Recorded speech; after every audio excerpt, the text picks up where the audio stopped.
नमस्कार, मैं हूं आपके साथ पूर्णिमा मिश्रा और हमारे खास कार्यक्रम मोदी मुल्क और मुसलमान में आप सभी का स्वागत है। मोदी मुल्क और मुसलमान इसीलिए क्योंकि आज जब भारत दुनिया की 5वीं सबसे बड़ी अर्थव्यवस्था है और आने वाले 5 सालों में तीसरी सबसे बड़ी इकोनॉमी बनने की राह पर है, तो कामयाबी का यह सफर भारत के मुस्लिमों के योगदान के बिना संभव नहीं है। आज अगर पीएम मोदी 2047 में विकसित भारत का संकल्प लेकर चल रहे हैं, तो उनके इस संकल्प को पूरा करने का जिम्मा देश के 140 करोड़ लोगों के साथ साथ देश के करीब 19% मुसलमानों का भी है। लेकिन सियासत का चश्मा कुछ ऐसा है कि मुसलमानों को एक वोट बैंक की तरह देखा जाने लगा। इस वोट बैंक के अपने अपने ठेकेदार भी पैदा हुए, लेकिन इन ठेकेदारों से मुस्लिमों को क्या मिला, ये बड़ा सवाल है। लेकिन उससे भी बड़ा सवाल ये कि आखिर आज देश के मुस्लिम मोदी सरकार के बारे में क्या सोचते हैं, क्योंकि पीएम मोदी की नेशनल पॉलिटिक्स में एंट्री से पहले ही एक नैरेटिव तैयार कर दिया गया था। नैरेटिव ये कि वो देश के मुस्लिमों को बतौर नेता पसंद नहीं, वो मुसलमानों के बीच अलोकप्रिय हैं। लेकिन क्या वाकई में ऐसा है, और इस तरह के नैरेटिव्स जिस बुनियाद पर गढ़े गए उनकी हकीकत क्या है, ये भी सवाल महत्वपूर्ण है। सवाल ये भी है कि आखिर देश के मुस्लिमों के प्रधानमंत्री मोदी और उनकी सरकार के प्रति विचार क्या है। क्या वाकई वो उन्हें नापसंद करते हैं या फिर उनसे प्यार करते हैं? हमारा कार्यक्रम मोदी मुल्क और मुसलमान इन्हीं सवालों की पड़ताल करता है और इसी सिलसिले में जब हम शहर दर शहर गुजरे तो जो जवाब मिले वो न सिर्फ दिलचस्प थे बल्कि आंखें खोलने वाले भी थे।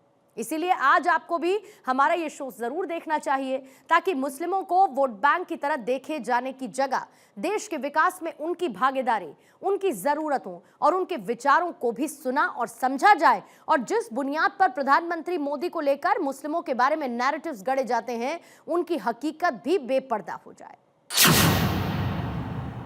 नमस्कार, मैं वेद प्रकाश भारत 24 के खास कार्यक्रम मोदी मुल्क और मुसलमान में आपका स्वागत है। आज हम मौजूद हैं उत्तराखंड की नैनीताल उधम सिंह नगर लोकसभा सीट पे। यहाँ हमारे साथ कुछ मुस्लिम समाज के लोग मौजूद हैं, इनसे हम बातचीत करेंगे और जानेंगे मोदी मुल्क और मुसलमान की अगर हम बात करते हैं तो इनके मन में क्या आता है। भाई साहब, क्या नाम है आपका? मेरा नाम है बीडी कुरैशी। भाई साहब, ये बताइए कि मोदी मुल्क और मुसलमान की अगर हम बात करते हैं तो आपके मन में क्या आता है? हमारे मन में आता है कि मोदी जी ने बहुत डेवलप किया है, बहुत विकास किया है। लोग पता नहीं झूठी झूठी अफवाहें उड़ाते रहते हैं, और जितना कनेक्टिविटी आप रोड में चले जाइए, और आप पहले इंटरनेशनल हवाई अड्डे कितने थे, आज दोगुने हो गए हैं। एम्स कितने थे, आज 3 गुना हो गए हैं। ऐसे ही मोदी जी ने बहुत काम कराए हैं। अब जेवर एयरपोर्ट बनना है, अपनी किच्छा की बात करो तो अपना पंतनगर में हवाई अड्डा बन रहा है, माल वाहक सब कुछ उससे जाएगा। और रोड की स्थिति देख लीजिए। और मोदी जी ने सबका विकास सबका साथ का नारा जो दिया था ना, सबको सिलेंडर अगर किसी को हिंदू को मिल रहा है तो मुसलमान को भी मिल रहा है। तो अगर एम्बुलेंस 108 आ रही है तो ये तो पूछ नहीं रही कि ये मुस्लिम है। कोई पक्षपात, कोई भेदभाव नहीं है। विपक्ष तो लगातार आरोप लगा रहा है कि मुस्लिम समाज के साथ भेदभाव किया जा रहा है, सरकार भेदभाव कर रही है। उस पर आपका क्या कहना है? विपक्ष के पास कुछ कहने को कुछ है नहीं। मोदी ने जितना काम किया है, 75 सालों की तुलना कर ली है, इनके 10 साल के कार्यकाल में मोदी जी ने वर्ल्ड में पूरा रिकॉर्ड बना दिया। भारत की स्थिति, ये दशा दिशा को बदलने का काम किया मोदी जी ने। ये खाली झूठे अफवाह बोलते हैं कि साहब ये कर देंगे वो कर देंगे, आज तक किया नहीं इन्होंने। जो कर रहे हैं उनके लिए भी ये बदनाम करने में लगे पड़े हैं कि ये मुसलमानों को डर दिखाते थे कि अरे भाजपा आ जाएगी। आज 10 साल का कार्यकाल देख लीजिए मोदी जी का, एक दंगा नहीं हुआ है। उत्तराखंड की धामी सरकार ने अभी यूसीसी लागू किया, उससे मुसलमानों पे कोई असर पड़ा? हमारे धामी जी ने पूरे हिंदुस्तान में सबसे पहले यूसीसी लागू किया है उन्होंने, और इससे मुसलमानों को कोई फर्क नहीं। सबके लिए समान कानून बनाया है उन्होंने, सबको न्याय मिलेगा। तो मैं अपने मोदी जी का और धामी जी का धन्यवाद करता हूं। आपके चैनल के माध्यम से आपको बहुत बहुत बधाई देता हूं। आप जन जन तक जाके ये सब बातें पूछ रहे हैं, मैं आपको बहुत बहुत बधाई देता हूं। चलिए, कुछ और लोगों से बातचीत करेंगे और बात करेंगे कि मोदी मुल्क और मुसलमान की अगर हम बात करते हैं तो उनके मन में क्या आता है। भाई साहब, क्या नाम है आपका? जावेद अहमद। जावेद जी, ये बताइए कि मोदी मुल्क और मुसलमान की अगर हम बात करते हैं तो आपके मन में क्या आता है?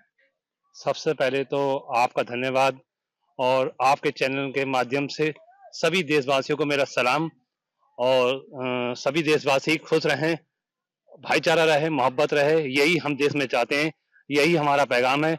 हमारे धर्म ने और हमारे समाज ने हमको यही सिखाया है कि जो है जिसके भी साथ रहो, मोहब्बत से, भाईचारे से रहो। और भारतीय जनता पार्टी में मैं हूँ, 10 साल से हूँ, काम कर रहा हूँ, कार्यकर्ता हूँ। मुझे देश पे, प्रधानमंत्री पे जितना गर्व है, इसका मैं अपने दिल से शुक्रिया अदा करता हूँ, धन्यवाद करता हूँ माननीय प्रधानमंत्री का, कि जो उन्होंने 10 साल में दिया है, वो बहुत कुछ दिया है। इसका मैं अपने मतलब कहूँ चाहूँ भी तो नहीं, किसी चीज़ से बयान नहीं कर सकता, मतलब अपने मुँह से कहना मुमकिन आपके नहीं। आसपास के लोगों को जो है कि प्रधानमंत्री आवास योजना का, उज्ज्वला योजना का या आयुष्मान योजना का लाभ मिल रहा है? हाँ, उसका पहला निर्णय ये है कि शौचालय के पैसे सबसे पहले मेरे पास आए हैं। एक किस्त आ गई, एक किस्त आने की है, और मकान के लिए मेरे पैसे आए थे, जिसमें कुछ कागज़ों में कमी थी, जो मेरे पैसे वापस चले गए। और उज्ज्वला सिलेंडर है, वो भी मेरे घर में नहीं था, वो भी मुझे माननीय प्रधानमंत्री से मिला है। और मैं ये एक बात कहना चाहूँगा कि देश के प्रधानमंत्री का आज तक हमारे देश में जो भी प्रधानमंत्री अब तक गुजरे, किसी भी मुल्क के कोई भी जो राष्ट्रपति आए, उन्होंने कभी उनका सम्मान और इस तरीके से पैर छू के नहीं करा। हमारे प्रधानमंत्री का जी का करा है। मैं इस बात का अपने प्रधानमंत्री का बहुत-बहुत धन्यवाद, सभी देशवासियों को धन्यवाद देता हूँ। और इस बार हमारी 24 में माननीय प्रधानमंत्री तीसरी बार बनेंगे, ये वादा कर चुका हूँ, कह चुका हूँ कि देश का प्रधानमंत्री कैसा हो, श्री नरेंद्र मोदी जी जैसा हो। चलिए कुछ और लोगों से बातचीत करेंगे और जानेंगे उनका क्या कहना है। भाई साहब ये बताइए कि मोदी मुल्क और मुसलमान की हम बात करते हैं तो आपके मन में सबसे पहले क्या आता है? हमारे मन में जो है मोदी जी काम सही कर रहे हैं, अपने डेवलप करा है उन्होंने और सही कर रहे हैं। हमारा मन खुश है, मोदी जी से कोई ऐसा नहीं है। विपक्ष तो लगातार आरोप लगा रहा है कि मोदी सरकार जो है मुसलमानों के साथ भेदभाव कर रही है। विपक्ष को कहने के लिए और है ही क्या, बस यही आरोप ही लगाना है उन्हें। वैसे हमारे समझ में तो जो आ रही है, मोदी जी ने काम बढ़िया करा है, अच्छा करा है काम। अच्छा डेवलप आपके साथ या आपके समाज के लोगों को जो सरकार की योजना है उसका लाभ मिल रहा है? हाँ, बिल्कुल मिल रहा है, सब योजना मिल रही है सरकार की।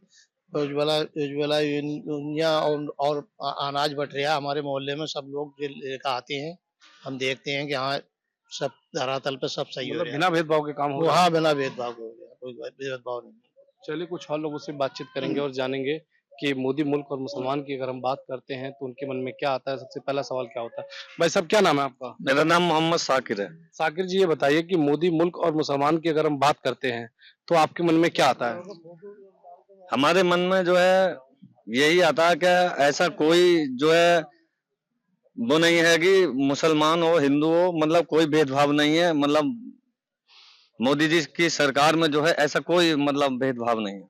सरकार सबके लिए काम कर रही है समान भाव से। सबके लिए सही काम कर रही है, मुस्लिमों के लिए भी बहुत अच्छा काम कर रही है और सबके लिए कर रही है काम सरकार। कौन कौन सी योजनाओं का लाभ आपके आसपास के लोगों को मिल रहा है? हमारे आसपास में जो है मेरे बराबर में भी मकान काफी बने हैं। आवास योजना जो मकान है बहुत बन के तैयार भी हुए हैं उसमें। और उसमें जो है मेरा मकान भी आवास योजना से बन रहा है और वो अभी एक 1-1.5 महीने में बन के तैयार हो जाएगा। उसकी किस्तें भी आ गई। आप उज्ज्वला योजना का लाभ मिल रहा है? हाँ, उज्ज्वला योजना का लाभ जो है मेरे अड़ोस पड़ोस में भी मिला है, जो जो हमें पता है। और बाकी मुझे भी उज्ज्वला योजना से सिलेंडर जो है मुझे मिला है। पहले मेरे पास सिलेंडर नहीं था, मैं चूल्हे से खाना कोई भेदभाव तो नहीं हो रहा आपके साथ? कोई भेदभाव नहीं है, हमारी नजर में कोई भेदभाव नहीं है।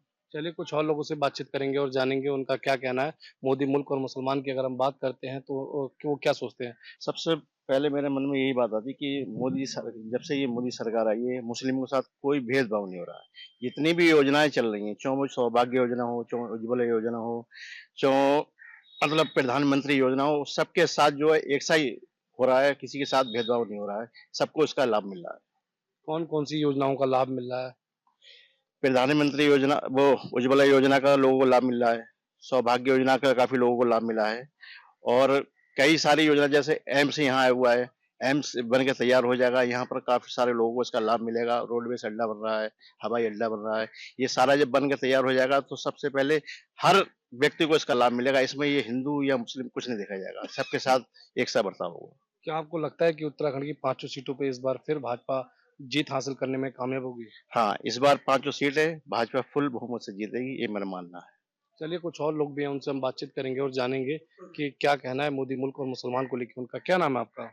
मेरा नाम रईस अहमद बरकाती है। रईस जी ये बताइए कि मोदी मुल्क और मुसलमान की अगर हम बात करते हैं तो आपके मन में सबसे पहले क्या आता है? मेरे मन में तो देखो ऐसा कुछ भी नहीं आता है। जैसे हम इस देश में रह रहे हैं, उसी हिसाब से मोदी जी हम लोगों का भी ख्याल रखते हैं। और ऐसा नहीं है कि लोग कांग्रेसी हमें कह देते हैं कि ऐसा है कि वैसा है, ऐसा नहीं है। ना दूरी है ना खाई है, मोदी हमारा भाई है। हमारा तो नारा यही है। और काफ़ी ऐसी योजना हैं जो लोगों को मिली हैं। इसमें गिनाना क्या है, इसमें सब आप लोगों को भी पता ही है।